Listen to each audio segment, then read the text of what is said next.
Today we'll be talking about generosity.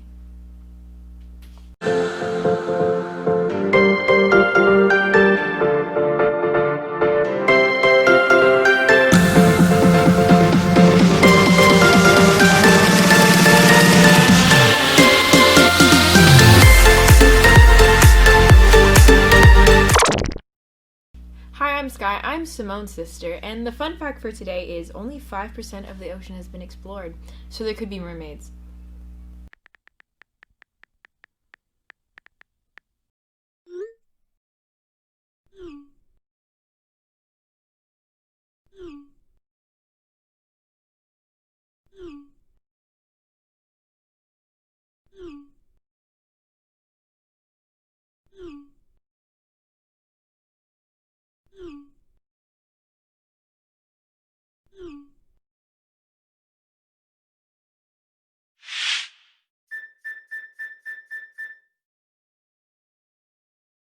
Hi, I'm Sky, and I'm here with Sarah, our local Bible expert. I am local and I love the Bible, so hopefully that is expert enough for the day. Exactly. Today we're going to be talking about feeding the 5,000. So basically this is a story about how Jesus, he had just finished ministering to a group of people on a side of the river.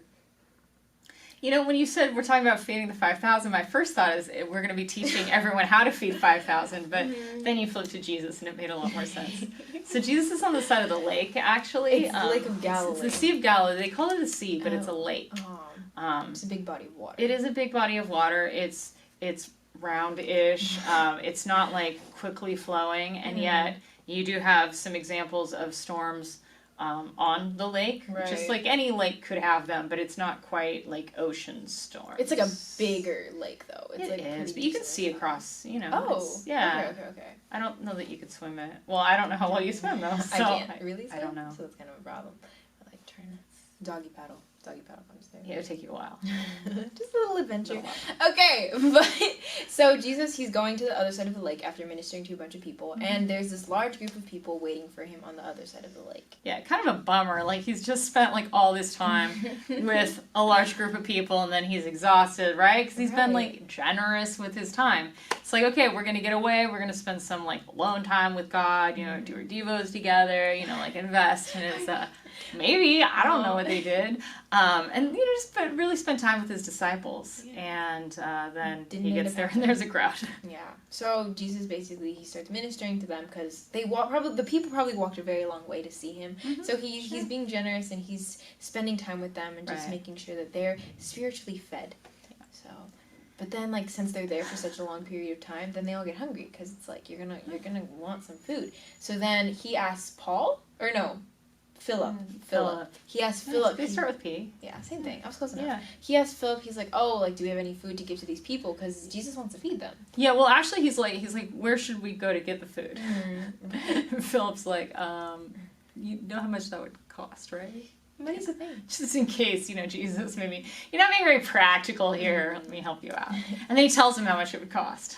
And then he asks, and then Andrew finds this kid who has two little fishes, and then 5 loaves, like little buns of bread. Right. Yeah. We read loaves and we think like the giant sourdough loaves, but probably it's like bread rolls. Right. And I'm thinking this kid's mom had the foresight to actually pack him a lunch, unlike every other person there. And he hears Jesus is looking for food, and he's probably thinking, hey, I'm going to share my lunch with Jesus. Like, how cool, right? Like a sweet gesture. Yeah. I'm picturing it. Yeah. It's just a really kind-hearted little boy. Right. So then Jesus takes this food and then he starts breaking it into bits, and he just keeps on breaking it, and then there's just so much, an inordinate amount of food that he kind of creates. And before that, actually, he thanks God for it. So it's he takes the small lunch. Right. And think about it also, it's a little boy's lunch. It's not a grown-up's lunch. It's a small amount of food. And he takes it with gratitude, and he thanks God for it. And it's in all these things, it's he's acknowledging that everything that we have comes from God. Right. But it's also almost prophetic, because we know that God is generous and God cares for his children, for his people. God is going to therefore use this small lunch to feed these people. He will provide. So everyone's like eats till they're full, and then they have 12 baskets, like big baskets of leftover food, created from the 2 fish and the 5 loaves of bread. It's interesting because that Jesus would care about the leftovers. And it says that he didn't want any of it to be lost. And it reminded me earlier in the Gospels when Jesus was preaching on why we shouldn't worry. Because, consider like the grass of the field and the flowers and the birds, and how God takes care of them even though their lifespan is so very short. And in the grand scheme of things, they're maybe not even that important.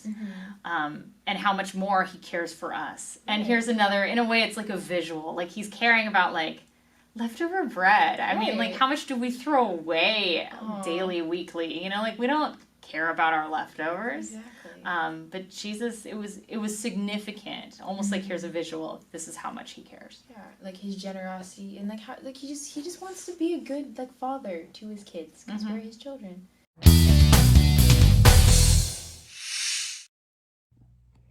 Hi, so my name is Becky, as you probably all know, and I'll be talking about hospitality, which means just being kind and friendly and welcoming to your friends, your neighbors, or even strangers. And a moment in my life when someone was very hospitable to me was back in my sophomore year of high school. My grandfather had suddenly passed away, and my parents had to go back to Korea for his funeral. And my brother and I, unfortunately at that time, we couldn't go because we were both in school, and it was hard for us to afford all 4 plane tickets. So at that time, my brother was in college, and I had to be home alone. And I told my close friends about this situation. And actually, one of my friends, she offered that I could stay over at her home for that week or 2 that my parents were gone. And her family agreed too, and they took me in and they fed me. They gave me a room to sleep in and study in, just completely free of charge. And her mom even packed me lunch every day, and it was really good too. And so I'm just very thankful for her and her family at that time. When my family was going through a hard time, they just were so hospitable to me. And but hospitality doesn't always have to be such like a big act of just like sacrificing your whole rooms or space. I mean, it could be, but also there are moments in my life where other people were hospitable to me by just like welcoming me as a newcomer in like a new place or a new club.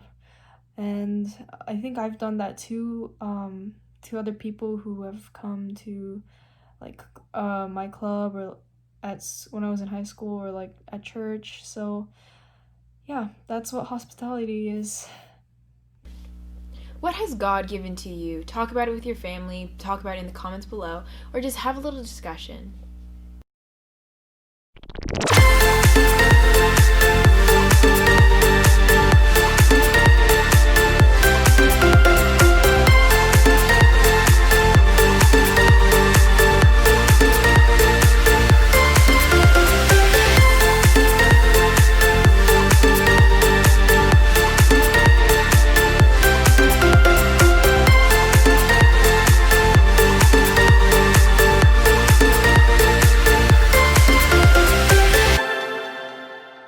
Thank you for being with us today. I hope to see you next week. Bye.